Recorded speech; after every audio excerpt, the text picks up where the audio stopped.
I never trembled while patrolling Baghdad, but that night, inside my mother's house, my hands shook when I heard my little sister scream behind a locked door. The scream tore through the air like a bullet ripping down a polished wooden hallway, knocking a crooked family photo off the wall with a sharp crack. I lunged at the knob.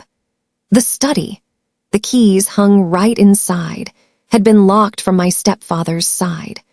From beyond came the scrape of a chair, as if something heavy had just been shoved. Then silence, the kind of silence that makes your heart pound loud enough to be heard. "Kid!" I knocked twice in cadence, short, long, no answer.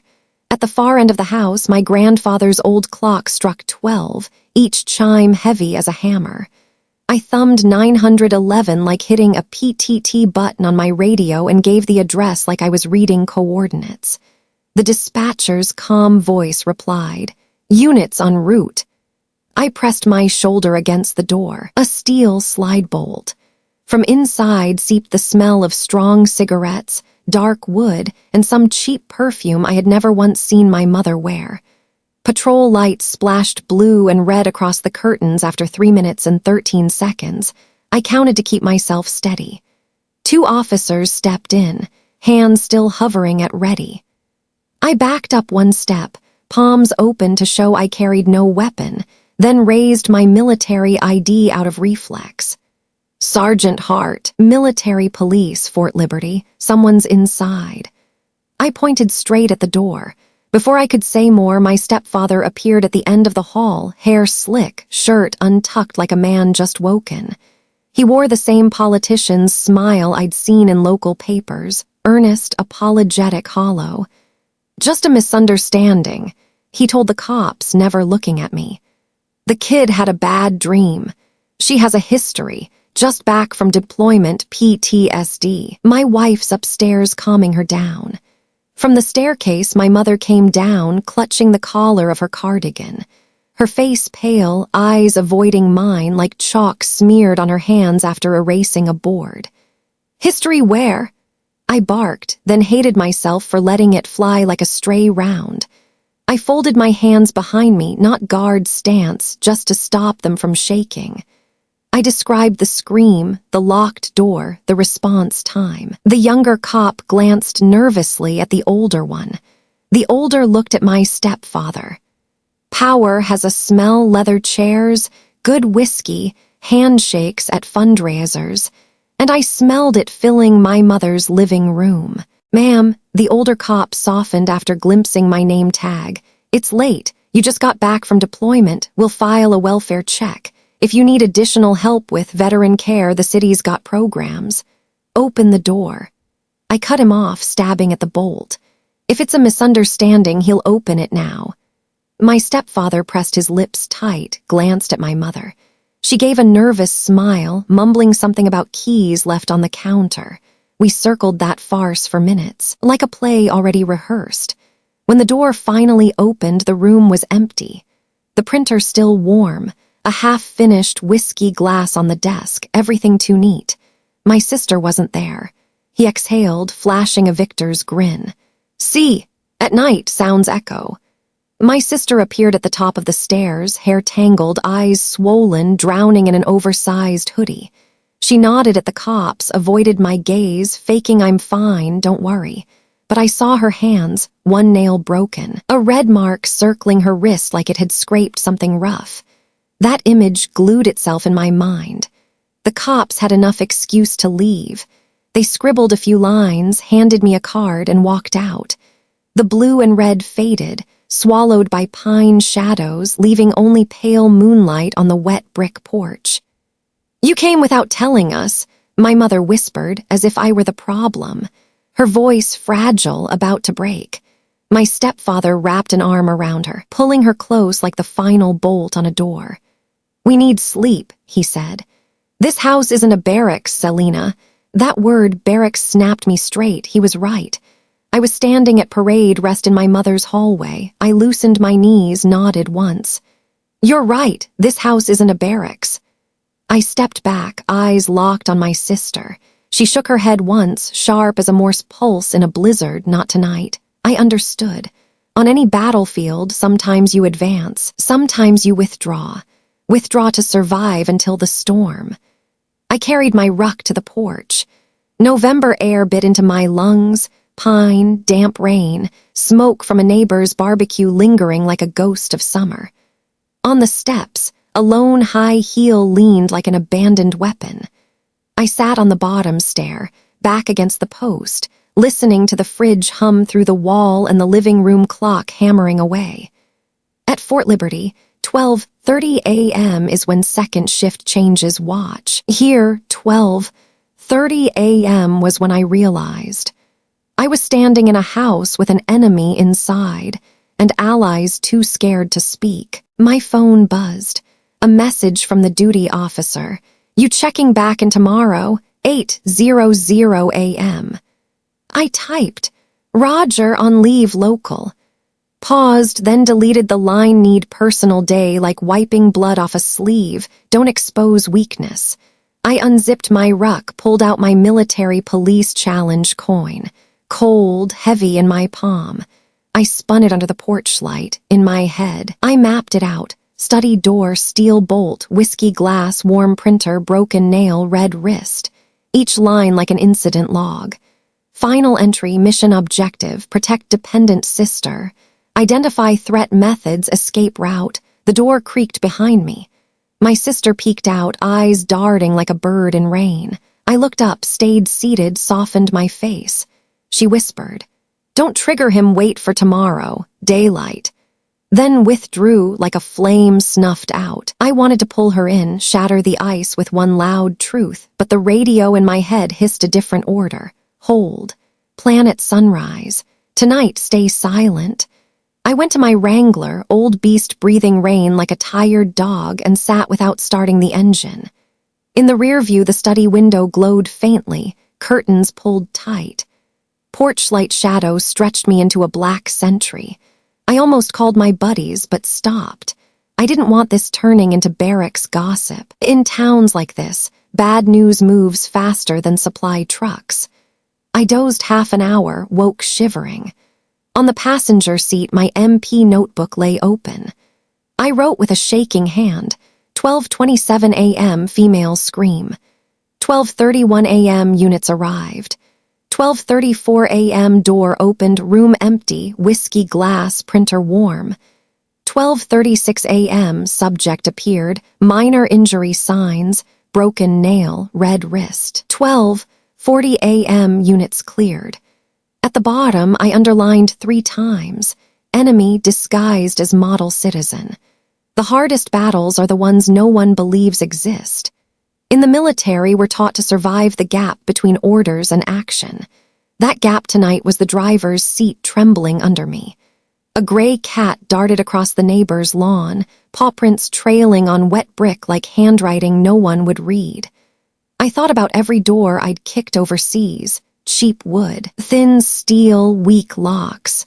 That door resisted not because of the bolt, but because everyone feared the noise after the kick.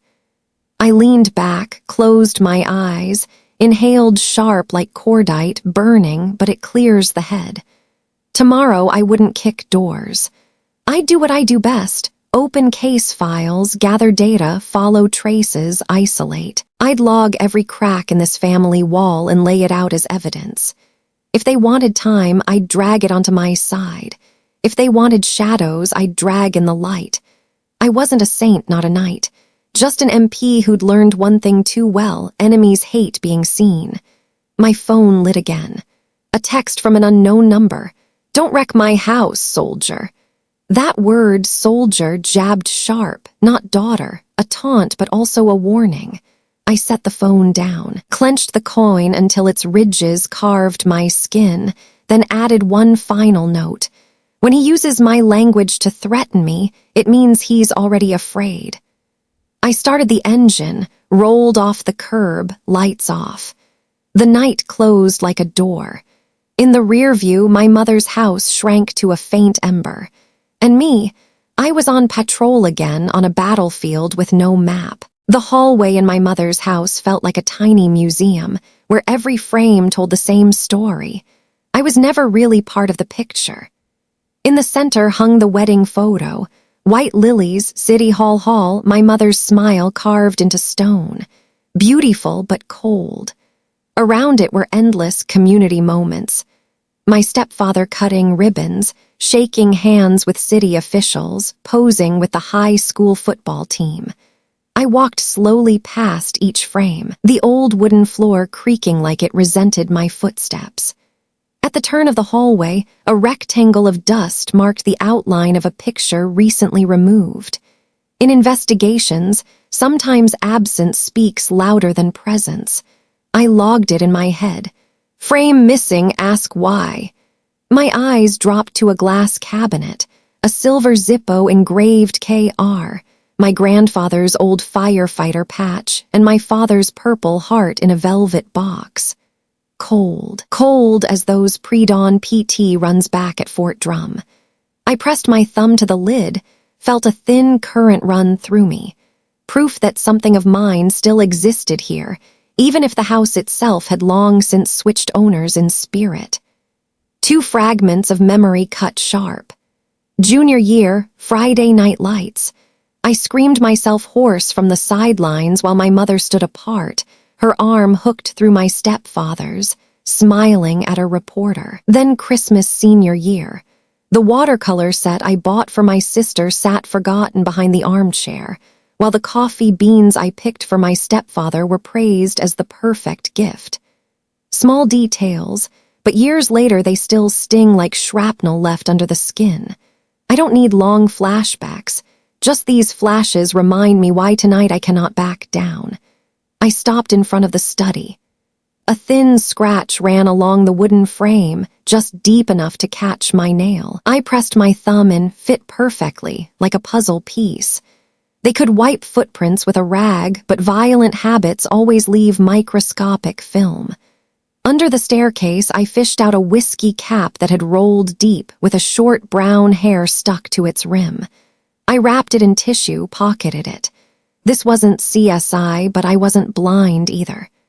In the kitchen, a wall calendar was filled with thick red ink. Committee meetings, photo ops, breakfast with donors, 7:30 a.m. Riverside Diner. I underlined it in my notebook, his public rally point. Next to it was my mother's note, written in careful slanted script. Buy milk/pancake mix/oven broken. Striving for perfection, like everything she did to avoid collision.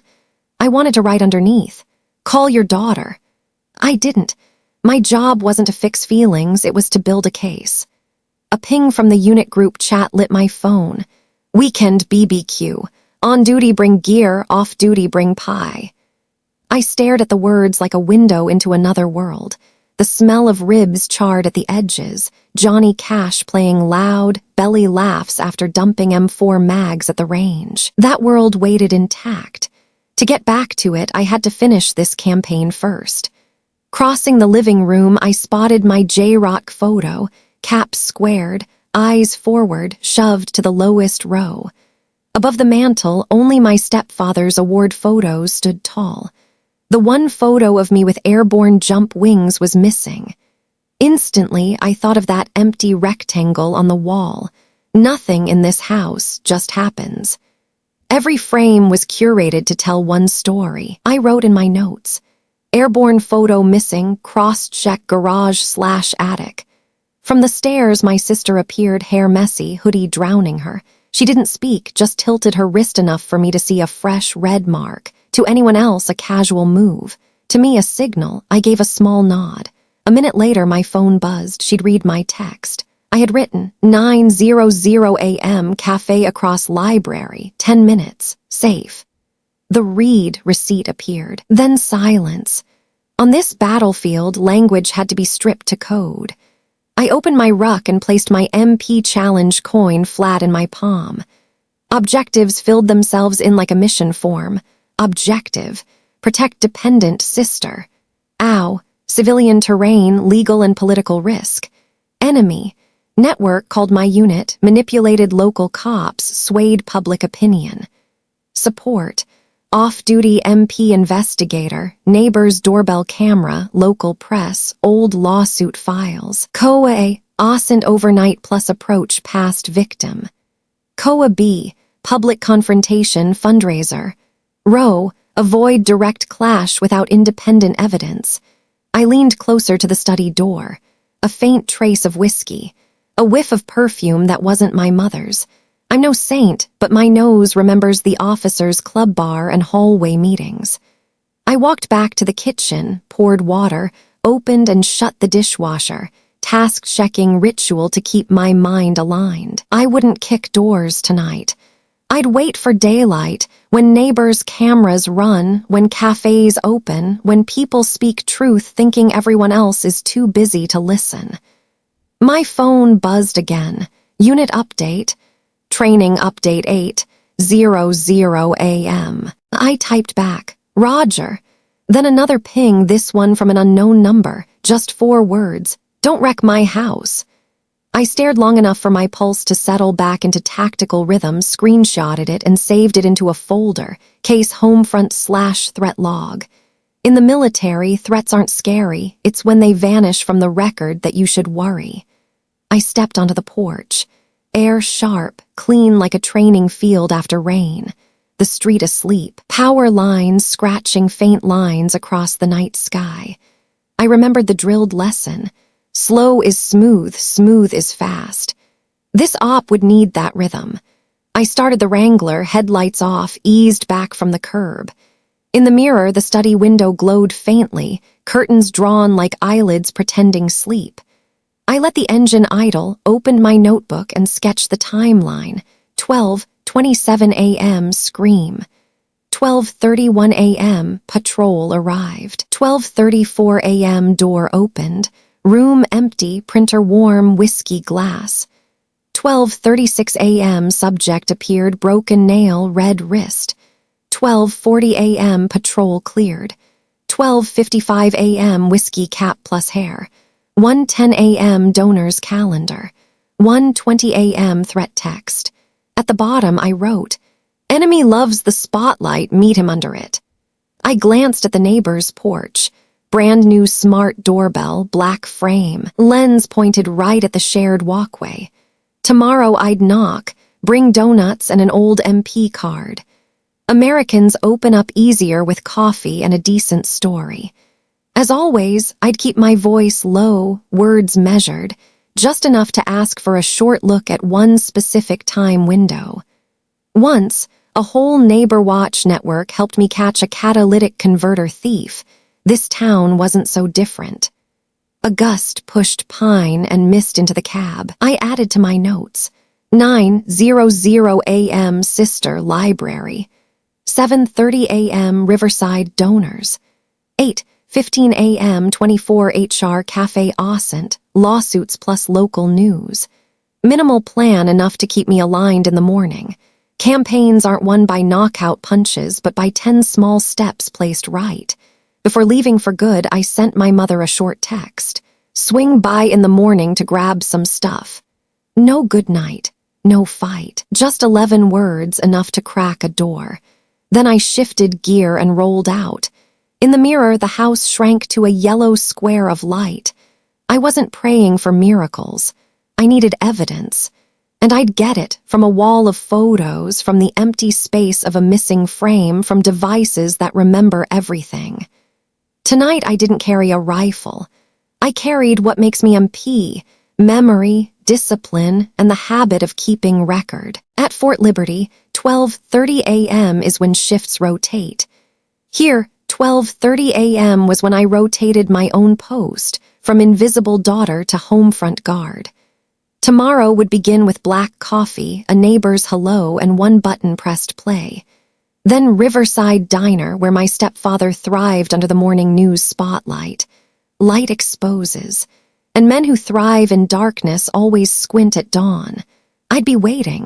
I know how. The 24/7 cafe sat right off the back road to Fort Liberty, its red neon sign flickering like bullet scars. I chose a table near the outlet, back against the wall, eyes covering both entrances. Laptop open, notebook open, pen laid across like a command baton.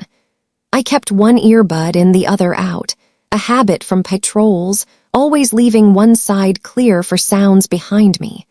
Black coffee, no sugar, steaming like the line between night and morning. I started with the easy stuff, local news. The town paper had no paywall, just typos and PR fluff about community pride. I typed in my stepfather's name, my mother's, the high school, the Veterans Fund. Year by year, he appeared in ribbon cuttings, speeches, handshakes with the track coach.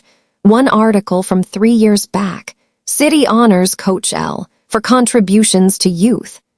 I zoomed the caption, studied the man's square jaw, small eyes, photo smile. No guilt yet, just the confidence of someone photographed too often. Next tab, school board records. Meeting notes showed one line, Coach L, suspended for personal reasons. No explanation, no debate. I marked the date. Personal reasons is always a curtain. Behind a curtain is always someone afraid of the light. Google dredged up an older piece buried under press releases. Female athlete alleges boundary violation. County declines charges. The name was redacted to an initial and a dot, but the photo background gave away the team jacket color and a graffiti half smeared on the track wall. Ori, my chair tipped back half an inch. Orion could be paint. Still, the name Orion snapped into my mind like a trigger squeeze. Who was Orion? To me, a veteran-turned-event security guy. Fayetteville local, beard, beer belly, always checking ID at stadium gates. Last year we'd worked crowd control together. He lost a bag in the chaos, I returned it. He bought me a PBR at a dive bar. His number still saved under local useful. I texted, Orion, this is Hart, MP. Need to talk about Coach L, related to youth safety. 30 min behind the 24 HR cafe. Sent. 3 minutes later, his call buzzed in. Gravel voice, tonight? Yeah, tonight. While I waited, I kept scraping data. Pulled up the high school running club's Facebook. They'd never cleaned old albums. Fundraiser 20XX, captioned, thanks to Councilman X for supporting our gym. My stepfather had tagged himself, grinning proud. Scrolling down, I saw my sister at the far end, hoodie sleeves swallowing her hands, chin tilted high like she was gasping for clean air. My chest clenched. I hit save. Maybe useless in court, but useful for memory. I dove into the local Reddit. Anonymous threads where everyone whispers what no one says out loud. A year and a half ago, coach at Roman 20 High left suddenly. Heard rumors. A reply. A girl named C. Vanished from the team. Initial blurred, but another answered. Chloe. Someone else. She transferred. Family said moved in with aunt. End of story. The name Chloe iced across my skin. A past victim, new name, new town, new haircut, new laugh. But what lingers? A voicemail, an old email, a gas receipt, a careless like on a school photo. People rarely erase themselves completely. Orion texted. 10 minutes. I dropped a bill under my mug, silent fee for the cafe's patience. The back lot reeked of oil and cigarettes. Orion's scratched silver pickup idled, boots crunching gravel as he climbed out. Looks bad, he muttered. I nodded. No handshake, no hug. Cold night kills ceremony. I've heard Coach L's name plenty, Orion said, eyes fixed past me at the sodium lamp like it could wiretap. Nobody touches him. He's got ties, stadium projects, scholarships, dinner banquets. Kids vanish, they call it transfers. Parents, they like peace more than truth. Name of a victim, I pressed. Orion chuckled dry. You know the law. I let the silence sit. In the army, sometimes you push, sometimes you let it breathe. I let it breathe. I don't need everything, I said.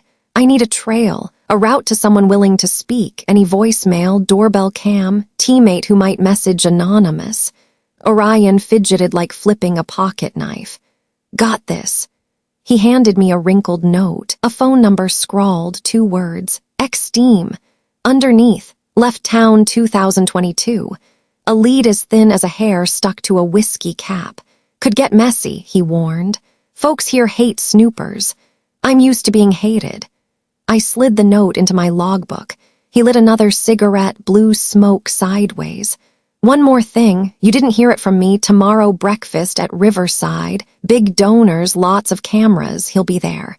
I already knew, but hearing it confirmed the puzzle piece. Don't go alone, Orion added like a goodbye. Don't give them the chance to call you crazy. I went back inside. Coffee refilled, hands warming. I dialed the X-Steam number. 3 rings, 4. I hung up before voicemail. No voice trace at midnight. I texted instead. I need to talk about someone who once coached you. This concerns others' safety. I'm not police. I'm MP. I just need the truth. Message sent. Read receipt. Silence. I opened my surveillance email, logged into a semi-public parents group.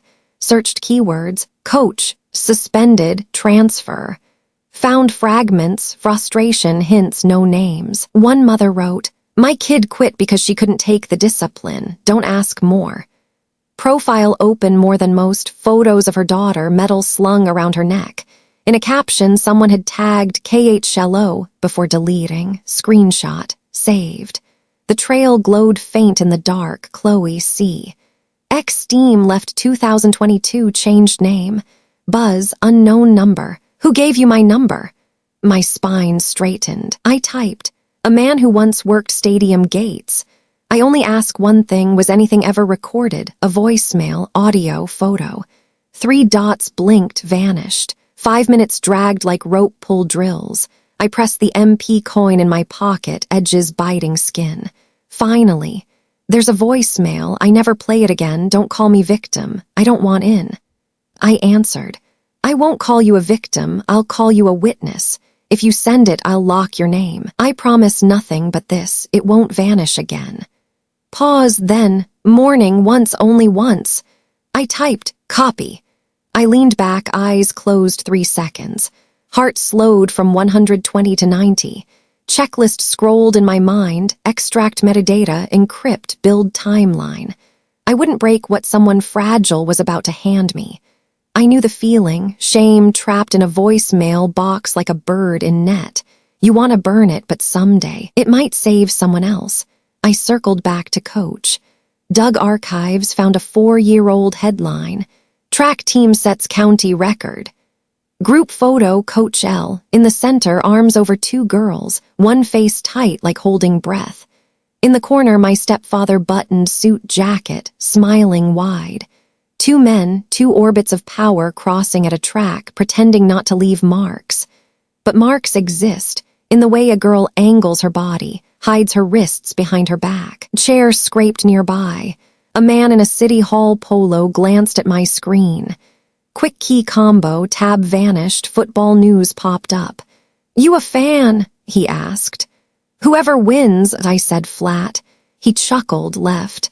I reopened the tab, 2:11 a.m. I texted my trusted internal investigator. Need off-books meet. Case local power, high school digital evidence. Can hand over audio copy tomorrow morning. He replied, 6:00 a.m. library lot, no uniform. I sent, Roger. I scanned my growing timeline, 12:27 a.m. scream. 1:20 a.m. threat text. 2:11 a.m. meet confirmed. 7:30 a.m. Riverside donors, and a new arrow morning voicemail, circled red. That arrow pulled the campaign out of my mother's living room into daylight, where words, sounds, and timestamps could finally stand side by side as truth. I grabbed a donut, not hunger, just habit.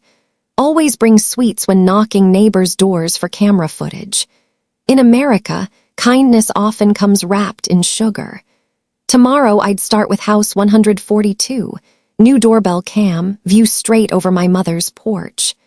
I'd ask for the 2012-40 window, maybe catch odd sounds, moving shadows, headlights flashing, even a stray curse when someone thought no one listened. Every shard mattered when you were piecing a sealed box. Ping again. Unknown number. Don't say my name. Don't call back if I change my mind. I replied, your choice. I'm walking one way only toward the truth. No emojis, no capital flare, just steady breath of a soldier. Outside the glass, mist rolled over the lot like chalk dust over a bruise. I pictured Riverside Diner, morning TV blaring, name tags, my stepfather charming donors, cheap coffee smell. I wouldn't explode there. I'd drop one sentence like a stone in still water. I'd rehearsed it in my head. The enemy doesn't always wear a foreign uniform. Not for victory, for an opening. Autosave blinked. I shut the laptop, packed pen, slid coin back into pocket. At the counter, the cashier yawned, asked, working night shift. I smiled, yeah, home shift. She didn't get it, she didn't need to. Some battles must be fought unseen until the result lands like daylight. I started the Wrangler, pulled onto the road. Night pressed in through the windshield like an old blanket. I didn't know what morning would bring, a broken voice, a gasp, a slip of a name. Only that I'd take it steady, with hands that no longer shook. I never trembled in Baghdad patrols. I had trembled last night in my mother's house. Tonight my hands were steady. And with steady hands, the lines in my notebook finally ran straight. This campaign began with a black coffee, a crumpled note, and a promise sent into the dark. Only once. Sometimes once is enough to turn the tide. The phone buzzed at exactly 7:00 a.m. before my alarm had even gone off. The screen showed an unfamiliar number with the Fort Liberty area code. I hesitated half a second, then answered. On the other end was a personnel lieutenant I had never spoken to before. His voice was flat, like he was reading straight from a memo. There's been a report filed about unstable psychological condition, possible impact on service readiness. You are ordered to report for evaluation this week. I didn't need to ask who had filed it. Only one man was both cruel enough and close enough to do it, my stepfather. He didn't need fists to hit me. He used phones and networks. No shouting, no insults. Just one call, and suddenly doubt was seeded into my military record. Roger, I replied, keeping my voice clipped, mechanical, like acknowledging a radio order. But when I set the phone down, my hand was white-knuckled. I had taken orders in Baghdad, orders that decided whether my whole squad lived or died. But none had ever made my heart shake like this. In war, I knew who was the enemy and who had my back. Here, the enemy wore family's skin and the attack came from inside the ranks. I spent the rest of the day steadying myself. In my notebook, I wrote it like a field report. Threat level escalated. Enemy network confirmed.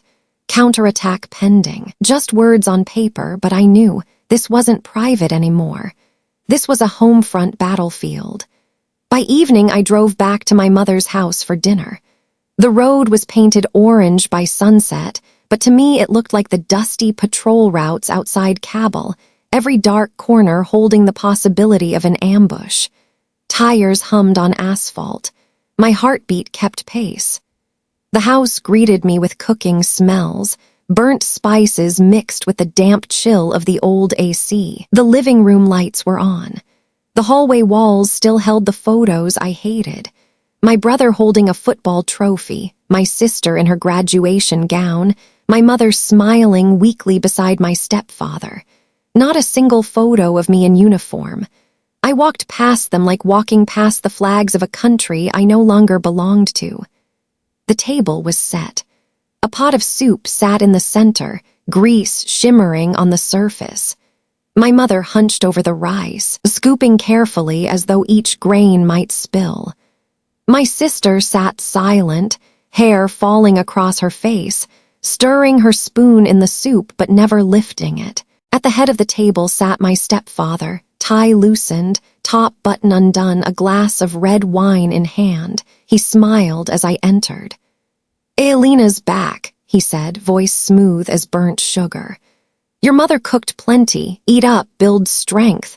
Life in the barracks must be hard. People worry about you, you know. They say you came home, but you're not quite the same anymore. He drove the words not quite the same like nails into wood. My mother set a bowl of rice in front of me without meeting my eyes. My sister ducked her head lower, shoulders trembling. I hadn't even touched my chopsticks before he continued, this time turning toward my mother. I heard the unit called her today, didn't they? PTSD. Serious. We have to worry about her. What if something happens? She talks in her sleep every night, slams the furniture around. Haven't you noticed? Even the girl here is afraid. He jerked his chin at my sister. Her spoon slipped, clattering against the bowl like a struck bell. When I reached to touch her hand, she recoiled as if I were hot coals. I looked back at him. He smirked, narrowed his eyes, and tapped his wine glass against the wooden table with a sharp clink. No one else spoke. My mother swallowed hard, forcing a crooked smile. She didn't dare contradict him. My sister sat frozen, eyes fixed on her lap, and me, I was turned into a stranger in my own house. Gaslighted publicly in front of my mother, in front of my sister. I drew a deep breath, spine straight. In my head, I pictured a pre-mission briefing. The enemy had launched psyops, attacking trust, attacking my record. To answer with emotion would be to lose faster. I needed data. I needed evidence. I needed to counter with tactics, not shouting. Dinner ended in thick silence.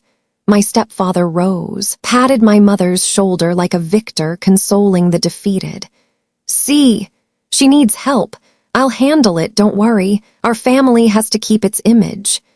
He gave me one last look, eyes sharp with challenge. I nodded slightly, no reply. But in my notebook, I added one more line to the mission log. Counterattack required. Homefront operation continues. The town square was draped in flags like a wall of color. Red and white stripes stacked high. Deep blue stars arched overhead. Loudspeakers crackled before sliding into a soft country tune, the steel guitar cutting like a sharpened blade.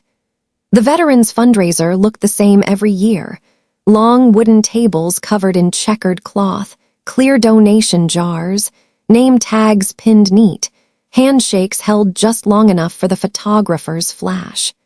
My stepfather stood at the podium, navy blue tie perfectly knotted, smile set at the exact width of his lips.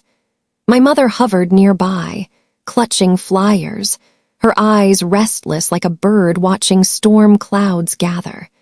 My sister stacked paper cups at the lemonade stand, hoodie sleeves pulled down over her wrists, glancing toward the stage as if to gauge the wind.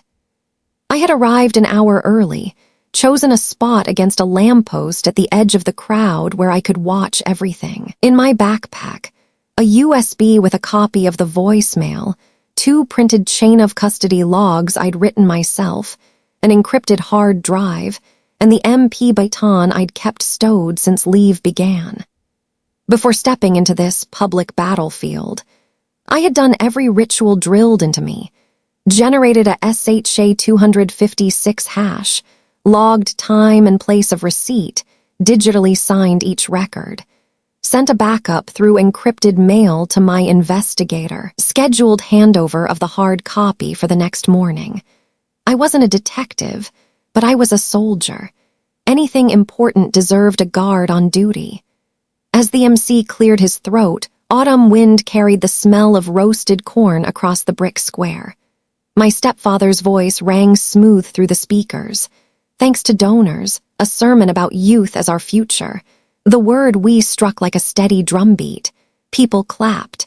An old veteran in a Vietnam vet cap touched his pin, nodding. On the sidewalk, a local TV reporter adjusted his lens, hungry for a human moment. I waited for the silence that hung thin between 2 rounds of applause. Then I moved, no permission asked, onto the edge of the carpet, steady but certain. My stepfather's eyes met mine. For one split second, I saw his gaze twitch like an animal caught in headlights. I didn't look at the crowd. I didn't look at the cameras. I set my MP baton onto the podium, its rubber tip darkened by sweat and sand from the field. The sound, Thunk wasn't loud, but sharp enough to stretch the silence another beat longer. "The enemy," I said, loud enough without a mic, "doesn't always wear a foreign uniform." No names, no evidence. I didn't need any. I swept my eyes just enough to catch name tags stiffen, cameras jerk, and most important, my sister's hand crushing her paper cup before letting it go like she dropped a weight. My mother staggered one step sideways as if shielding someone or shielding me. I turned, picked up my baton, not leaving it as a prop, and walked off. Behind me, whispers split into sharp lines. "Who was that?" "Soldier. What's going on?" My stepfather reacted quick, a practiced politician. He smiled wider, lifted his hand for calm, and rerouted the script. "Invisible wounds of veterans. We need unity, not division." His words rang in my ears like blanks fired on a training range. Clean, loud, off target. Cameras swung back to him, then toward me. I threaded through the crowd, my stride calm, like leaving Monday morning roll call. A young reporter stopped me. "You're—" I shook my head, pointed to the small MP star pin on my pocket, no name, just a roll. He blurted "good luck," then sprinted back toward the stage. At the square's edge, Orion leaned against a utility pole, soda in hand, watching. "Well done," he muttered. "But don't let them spin you as crazy." I nodded. I knew the move wasn't an ending. It was a pivot, from me having to prove to them having to explain. My phone buzzed. Investigators text. Saw the live stream. 7:00 a.m. library lot. Bring hard copy plus logs. I replied, "Copy." Before leaving, I stopped at the lemonade stand. My sister looked up, her eyes a storm of fear and relief. I didn't touch her hand, didn't make a scene. Just leaned in and whispered, 9:00 a.m. Cafe across the library. Back entrance. Someone trustworthy will come with you. She gave one quick nod, then ducked back to her cups. My mother appeared behind me, her breath sharp on my neck. "Don't do this. This isn't a barracks." "I know," I said evenly. "This is my home." That froze her. I walked on. Next stop, the neighbors. House 142, black-framed doorbell cam. I brought 2 warm donuts from my car. Mrs. Patel, who once lent me a garden hose, opened the door. "Selena, long time." I explained quickly. Strange noise, right time window, needed a clip. No hesitation. She called her son, who helped export the footage. On her phone, we watched, from her porch camera, angled toward my mother's walkway. At 12:29 a.m., a shadow moved past the light, then returned at 12:35 a.m. No face visible, but height and stride told me enough. I requested a copy, dropped it straight into case home front. On my self-made chain of custody log, I had her sign, not to intimidate, but to shield her later if needed. She laughed. "Feels like a movie."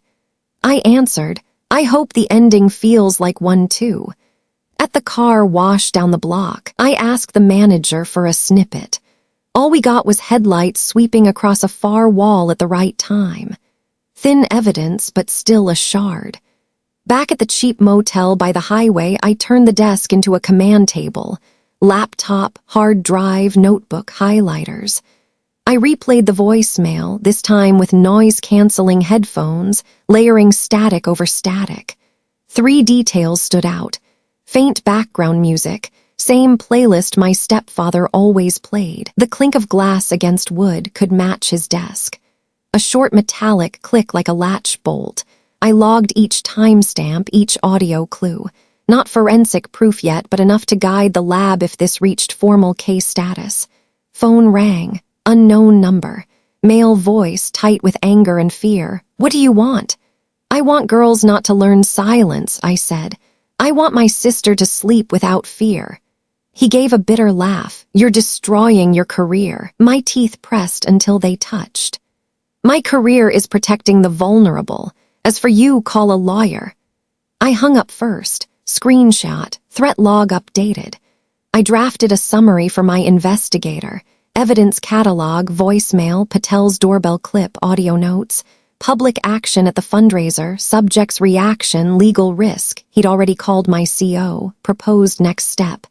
interview ex-steam. Orion's lead, request data preservation order if escalation. I printed 2 copies, one for handoff at 7:00 a.m., one sealed in wax, a strange old habit from reading military history, insurance if I went down. Outside, a freight train wailed across the distant tracks, long and hollow like the space between words and truth. I leaned my head against the glass. All day I'd done what I knew, drag the story into light and lock evidence away from erasure. But one key piece remained, a survivor's testimony. Without it, everything was just echoes. I texted the ex-steam number. Tomorrow I meet investigator. Cafe across the library. Sit by the door. Wear a black beanie. I don't need your real name. I just need to shelter your voice. 3 dots blinked, vanished, then one line returned. I'll be there, black beanie. I shut the lights. Only my laptop screensaver glowed, casting a pale pond of light on the ceiling. My mother texted one line, don't burn bridges. I typed back, I'm building new ones. Not poetry, just plan. Tomorrow, 7:00 a.m. handoff. 8:30 a.m. return to Patel for original footage. 9:00 a.m. meet Black Beanie. Then call the JAG lawyer my investigator had lined up. Small steps stacked right can topple walls. I slid my MP baton close to the bed. On base, it was just equipment. Here it was a reminder. I don't need force to prove my words. I use discipline. I hadn't won. I hadn't lost. I had only turned the lights on. And men used to darkness always flinch, always step back, always grope for the switch. I'd be there, guarding it, until daylight stood tall, until the trembling voice in a voicemail became a full sentence, until my sister could sleep without headphones to drown footsteps in the hall. I clenched my challenge coin until its ridges cut deep into my palm. In the dark, I repeated one line like a password at a locked door. The enemy doesn't always wear a foreign uniform. Tonight, the door had opened in the town square. It hadn't closed. It was waiting for someone to step through. Tomorrow, I would, and I wouldn't be alone. The morning coffee was as cold as a test. I arrived early, sat by the window with my back exposed on purpose, old habit. The cafe across from the library was smaller than I imagined. Scuffed wooden tables, posters advertising evening yoga classes. I left my laptop closed. On the table lay only my notebook, a pen, and a sealed envelope. Orion leaned against a post outside, dark circles under his eyes, holding a lukewarm soda. He nodded once. No questions. He knew the rules. At 9:05 a.m., the Black Beanie arrived. She walked in like someone who had been taught to take up as little space as possible, shoulders hunched, eyes darting, hair loosely tied to cover her ears. She didn't look me in the eye when she sat down. I slid her a cup of coffee without a word. Survivors often want silence. The first thing is to give it. My name's Chloe, she whispered, voice rough like gravel after too many sleepless nights. I wrote it down without meeting her eyes. Chloe, ID confirm offline. She shook her head. Even saying her name felt dangerous. I respected it. Just once, I said. Send the file and I'll keep your identity locked. I'm not here to judge, I'm here to listen. Her hands shook as she pulled out her phone. I glimpsed the red voicemail icon. She pressed play and slid it across. I didn't touch it right away. Chain of custody had to be clear. From my bag, I pulled a small USB, a pre-signed log sheet, and a pen. You sign here, I sign there. I'll copy the file in front of you, encrypt it, and send a copy straight to my investigator. No one else touches it. She nodded, and in her eyes flickered the smallest spark of trust. Through my headphones, the voicemail wasn't just audio, it was a living witness. The slam of a door, a man's low voice, the click of a lock, and then a young woman's terrified plea. Don't please. A shuffle, a choke, then silence. Listening felt like standing frozen beside her in that moment, heart seizing, unable to help. I stopped playback, slid the phone back. What do you need kept private? I asked. She exhaled like she'd been holding her breath for years. My mom knew. She saw once, but she said, "Stay quiet. Don't make your father suffer." I didn't react. Her words were heavy enough. I logged, witness, mother saw incident, to be interviewed. Orion stayed silent. Finally, he said low, "She doesn't want court. She just wants safety, but with a voicemail like this, it's enough to start an investigation." I asked Chloe if the original file was still safe. She handed me an old phone. "It's here." I repeated the process, copied to USB in front of her, encrypted, hashed, signed the log. Orion signed as witness. Chloe signed as transferrer. Every signature was a bullet point of accountability. A young man at the next table glanced over, curious, then turned back quick. I leaned toward Chloe. "If they try to erase it, we've got a snapshot. If they threaten, we've got a log. If they call my CO, JAG will know we did everything by procedure." She didn't understand all of it, but she relaxed a fraction. Then Chloe spoke details. Coach L. The same name I'd already seen in records, lingered after practice, showed up in staff rooms. Once she was locked in the equipment closet, once shoved against the gear cabinet. She remembered the cameras tilted away, his breathing too close, the flickering light. These weren't just stories, they were metadata, timestamps, security gaps. When she described leaving school, her voice broke. "They said I went to live with my aunt. They erased my record. They called me sensitive." She closed her eyes like it was another cut. I didn't touch her, but I looked at her steady, telling her, "You're not abandoned this time." We left the cafe, walked behind the library where fewer people passed. "What matters now," I told her, "is your safety, physical and legal. Would you do a closed interview with my investigator?" She hesitated long, then shook her head. "No," I nodded. "Okay. Plan A, you give me the file, I secure it. Plan B, you agree to an anonymous interview. Plan C, you just point us toward leads, no name attached." She chose Plan B, closed interview, no identity released. I called the investigator. "Can you meet back room, library, 9:30 a.m., off the books?" He replied, "Roger." I told Chloe, "He won't wear uniform, he's Army law, he'll give you two options, JAG or local police." She clenched her hands. "I need someone with me." I looked at Orion, he nodded. "I'll go." On the way, I got a ping. My stepfather had already called a government hotline, reporting a threat to community reputation. Meaning he was pulling strings again. I screenshotted it, dropped it into threat log. Two meanings. One, he was panicking. Two, he knew someone was moving against him. Both worked in my favor. Panic makes people sloppy. The closed interview went quietly. The investigator, an old MP vet now contracting, asked gently, gave time, avoided sharp words. I stood just outside the cracked door, listening, watching the hallway. After an hour, Chloe agreed to give a statement and allow her voicemail to be matched, as long as her name stayed hidden. In her eyes was the faintest shift, not broken, not whole, but a thin crack where light entered. As we left, my phone buzzed. A text from my mother. "What are you doing?" I typed back, "Working, we'll talk later." Not close enough to comfort, not cold enough to cut. She was trapped, fear and denial pulling both ways. The day's mission log was clear. Preserve evidence, right arrow protect witness, right arrow force legal procedure to activate. I sent the encrypted file to the investigator's email, read-only access, hash confirmed. Every move left a trail. By afternoon, clouds dragged low.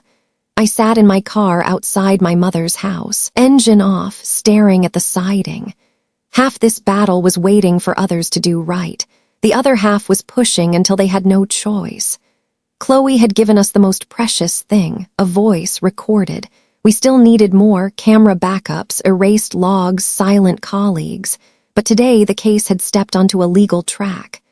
As I locked my car, another text buzzed from an unknown number. "We know what you're doing. Stop now, soldier." I didn't reply, just screenshotted. Logged, 9. 42 a.m. direct threat received, screenshot saved, forwarded to investigator. Then I set the phone down, clenched my MP coin until the edges dug deep. A bee buzzed past the windshield, sharp like a spoon tapping a glass. I knew I wouldn't sleep much tonight. Tomorrow, follow-up interviews, request data preservation orders, and if all went right, an official call from JAG. Before shutting down, I thought of Chloe's words. My mom knew, not a condemnation. A door cracked. Whether it stayed shut or swung open, it had shifted. I breathed deep, releasing tension from muscles clenched too long. The campaign now had a witness, an audio file, physical traces, and people willing to stand. I pulled my collar tight, closed the car door, ran my final checklist, backups secured, witness protected, chain of custody documented.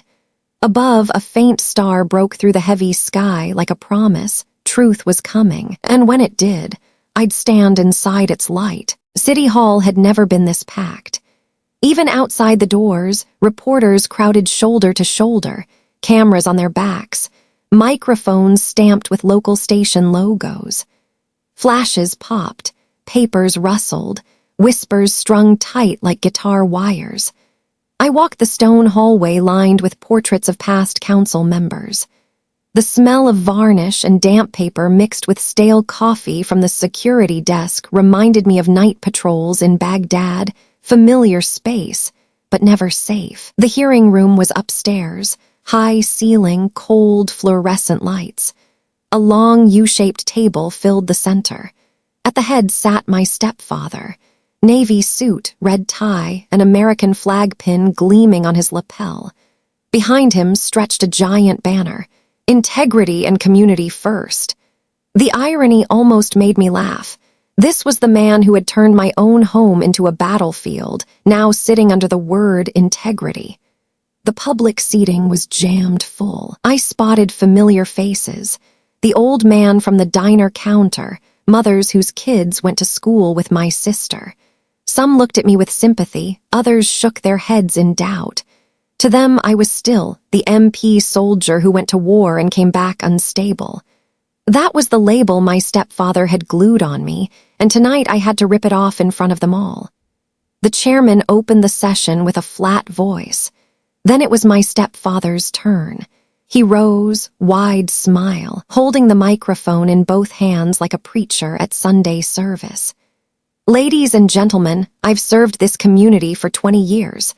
I've brought new stadiums, scholarships, youth programs. My family is a source of pride, a model. But recently there have been slanders, doctored clips, wild stories from one unfortunate member. He paused, turned deliberately toward me. I pity her.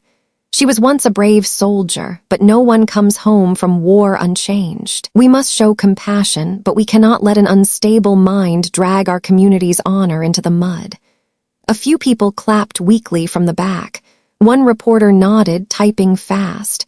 My stepfather had built a perfect gaslight wall. He was the hero, I was the patient. The chairman struck the gavel. Now we'll hear the other side. I stood. No uniform, but my steps matched cadence like formation. I placed a thick envelope on the table. Inside were two things: a small notebook filled with strange symbols and a USB drive. I opened the notebook, held it up. This is my sister's diary. She didn't write in sentences, she was too afraid. She only wrote dots and dashes, repeating them over and over. I decoded it. It says, locked door, footsteps, be quiet. Each mark was one night inside our own home. Whispers rippled. I pulled out the USB, slid it into the council laptop connected to the projector. From the speakers came a short scream, cut off, then a man's low voice whispering an order, then the heavy clack of a door bolt. The room froze. Even those who doubted me held their breath. I didn't look at him. I looked at the crowd. My eyes found my mother in the second row. She was trembling, fingers clawing the edge of her chair. My stepfather shot up, voice cracking. Fake, edited, this is slander. Sit down. The chairman barked, pounding the gavel. I stayed standing. I didn't need to say more. The truth was speaking loud enough. Then it happened, the thing I'd hoped for but never believed would come.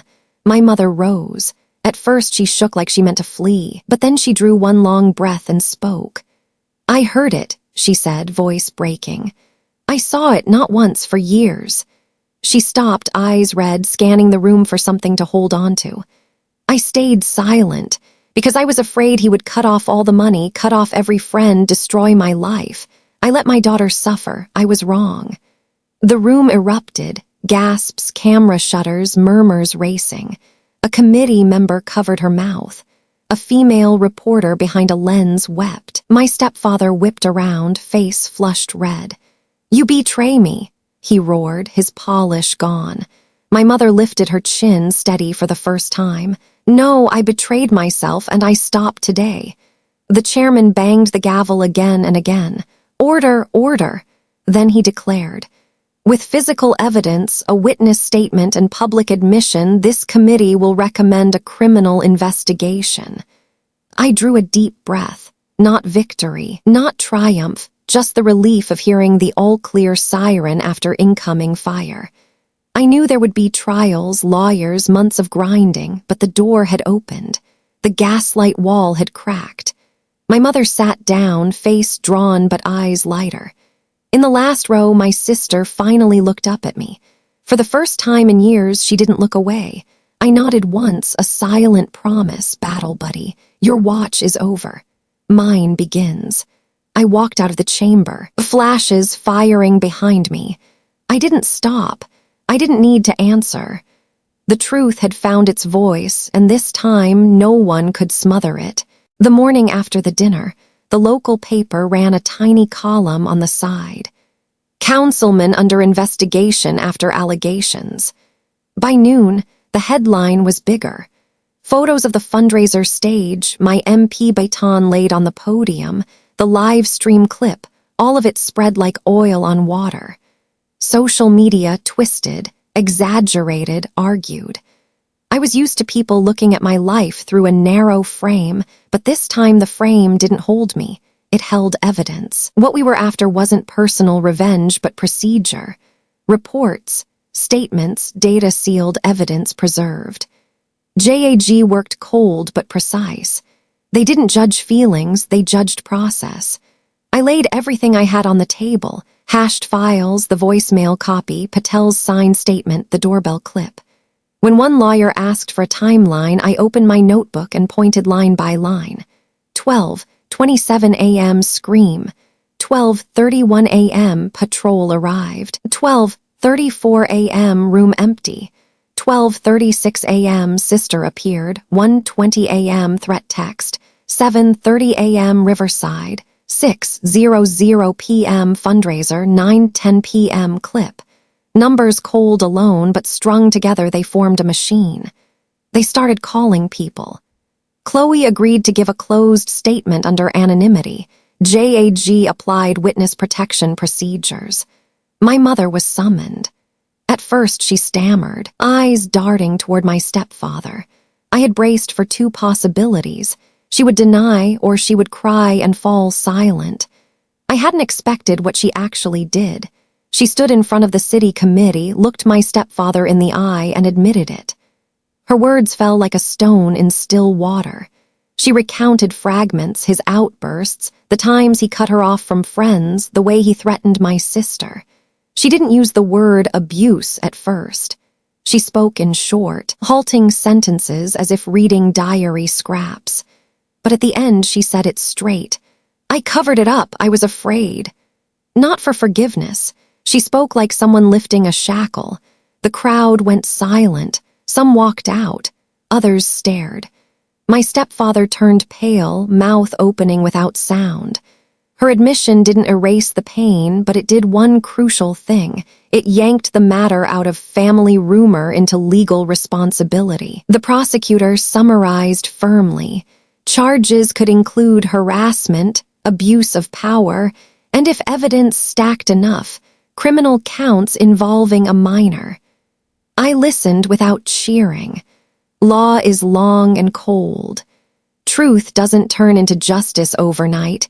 It only opens the door for justice to walk through. The following weeks blurred into appointments, handing over copies, follow-up interviews, fingerprinting at the scene. Details people call trivial, but they are what keeps the door from slamming shut. Chloe attended closed sessions.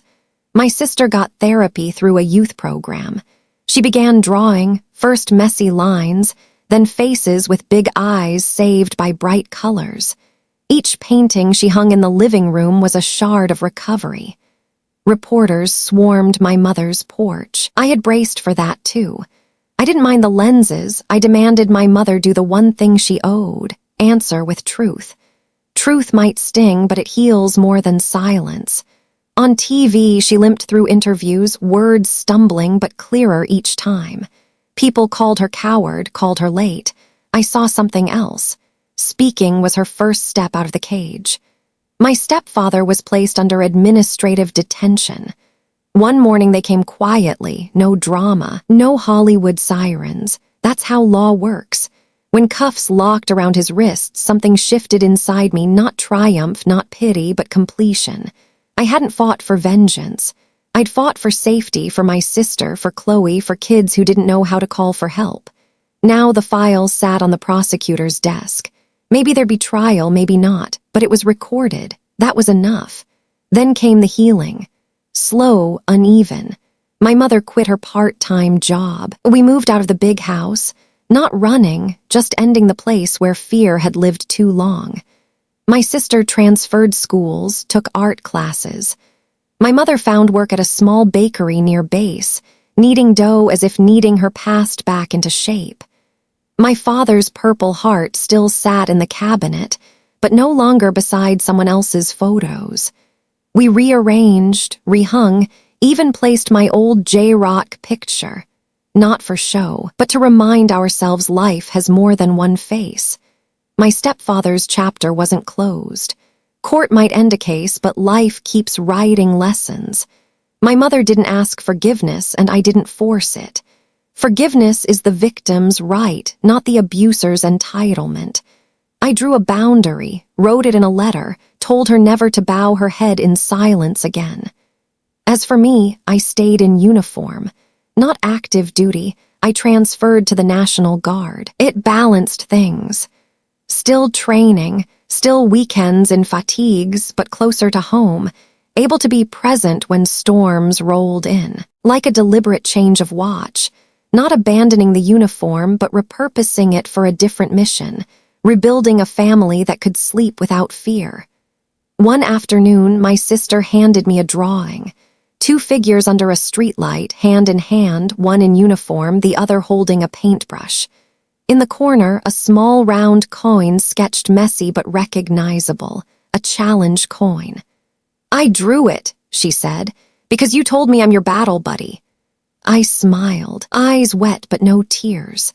I hugged her, felt my spine steel again, tempered not by rage but by purpose. That night I wrote in my journal, old habit I couldn't quit. I set my MP coin on the desk, spun it once, listened to the hum. I thought about nights standing guard in the desert, waiting for dawn. Back then, I could only radio in a scream and wait. Now I had done more. I had dragged light into a house of shadows, rehung frames once taken down, nailed truth in place, not with nails, but with law and witness.